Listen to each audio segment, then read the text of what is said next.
আপনার সাথে অনেকবার কথা হয়েছে হামজা চৌধুরী ইস্যুতে, এবং আপনি একমাত্র আমার সাথে যখন কথা বলেছিলেন যে হামজা এই প্রেশারগুলোকে এনজয় করছে, এবং আমরা সেটা মাঠের পারফরমেন্সেও দেখেছি।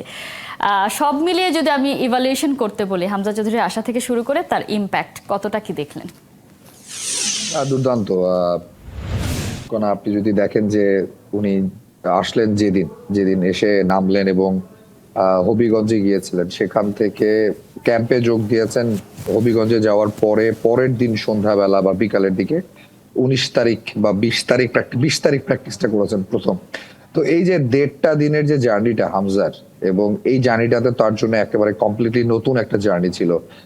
যেভাবে তাকে আমরা বলি সংবর্ধনা, কিন্তু একটা প্রফেশনাল ফুটবলারের জন্য এটা একেবারেই কমপ্লিটলি নতুন একটা অভিজ্ঞতা, যে অভিজ্ঞতার সাথে তিনি কখনো আগে পরিচিত ছিলেন না। হয়তো তাকে একটা ধারণা দেওয়া হয়েছে যে এমনটা হতে পারে, কিন্তু এই যে দলে দলে মানুষ দেখতে আসছে এবং তাকে নিয়ে এত আবেগ, এত উচ্ছ্বাসা, তাকে ঘিরে বাংলাদেশের ফুটবল নতুন করে ঢেলে সাজানো হচ্ছে, এটা দেখে তিনি যেভাবে এই বিষয়গুলোকে এনজয় করেছেন এবং মাঠে গিয়ে ওখানে গিয়ে এমন অদ্ভুত সব পরিস্থিতির শিকার হয়েছেন। ঠিক মতো ভেন্যু পাননি অনুশীলন করার, বা যে ভেন্যু দেওয়া হয়েছে সেটার যে মাঠ ছিল, সেই মাঠে তিনি এমন মাঠের আগে কোনো প্র্যাকটিস করেছেন কিনা সেটাও তো, এমন টার্ফে প্র্যাকটিস করেছেন কিনা সেটাও তো তার জন্য একটা নতুন অভিজ্ঞতা। তো সবকিছু মিলিয়ে এক্সিলেন্ট।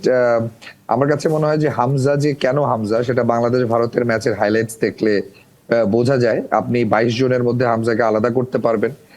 হামজা মাঝ মাঠে যেমন খেলেছেন, আপনি তাকে যদি লেফট ব্যাক বলেন ভুল হবে না, রাইট ব্যাক বলেন ভুল হবে না, উইং ব্লক করেছেন, পুরো ম্যাচটাকে পরিচালনা করেছেন। বাংলাদেশ দল ইনফ্যাক্ট প্রথম 30-40 মিনিটস যে গেমটা খেলেছে, সেই পেসটা কিন্তু বাংলাদেশের বাকিরা ধরে রাখতে পারেননি through out the match. Hamza কিন্তু পুরোটা সময় একই রকম পেসে খেলে গেছেন, এবং আপনি যদি তার টাচ গুলো দেখেন, তার সতীর্থদেরকে বল দেওয়ার তার যে ক্ষমতা রয়েছে, ন্যাচারাল প্লেইং যে ক্ষমতা, খুবই স্বাভাবিক। ইংলিশ প্রিমিয়ার লিগ খেলেছেন, এখন তো চ্যাম্পিয়নশিপ খেলছেন শেফিল্ডের হয়ে, সেটা খেলতেই খুব দ্রুত চলে গেলেন, গতকাল চলে গিয়েছেন সকালে।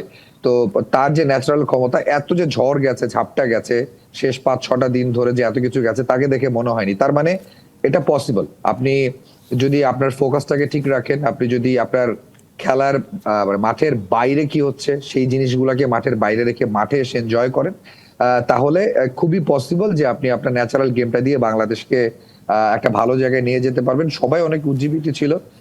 কাবরেরা একটা কথা বলেছেন হামজাকে কেন্দ্র করে, যে বাংলাদেশ দল যদি প্রথমার্ধে 2-0 গোলে এগিয়ে যেত বা 3-0 গোলে এগিয়ে যেত, তিনি অবাক হতেন না। ভেরি আনফরচুনেট যে আমাদের ফরওয়ার্ডরা গোল পাননি। আমরা অবিশ্বাস্য অন্তত 2টো গোল মিস করেছি। ভারতের মাটি থেকে বাংলাদেশ যদি 2-0 গোলের বা 2-1 গোলের জয় নিয়ে ফিরতে পারতো, সেটা তো নিঃসন্দেহে অনেক ভালো একটা রেজাল্ট হতো। তবে দেখেন যে হামজা থাকাতে, বাংলাদেশ পয়েন্ট পাওয়াতে, এখন কোচ একটা কথা জোর গলায় বলতে পারছেন যে আমরা হংকং এবং সিঙ্গাপুরকে হারিয়ে বা তাদের সাথে লড়াই করে আমরা এই গ্রুপ থেকে কোয়ালিফাই করতে পারি পরের রাউন্ডে। বিশাল ব্যাপার। একটা প্লেয়ারের প্রেজেন্স যদি পুরো দলকে এরকম মোটিভেট করে, বাংলাদেশ যদি এশিয়ান কাপের বাছাই পর্ব পার হয়ে পরের পর্বে যাওয়ার সাহসটা দেখে, কোচ যদি সেটা বলেন, যদিও অনেক ইয়েস নো ইফ বাটস আছে, তারপর আমি মনে করি যে হামজার প্রেজেন্সটা বাংলাদেশের ফুটবলকে একটা নতুন দিক দিয়েছে, এবং হামজা নিঃসন্দেহে ক্রেডিটটা ডিজার্ভ করে।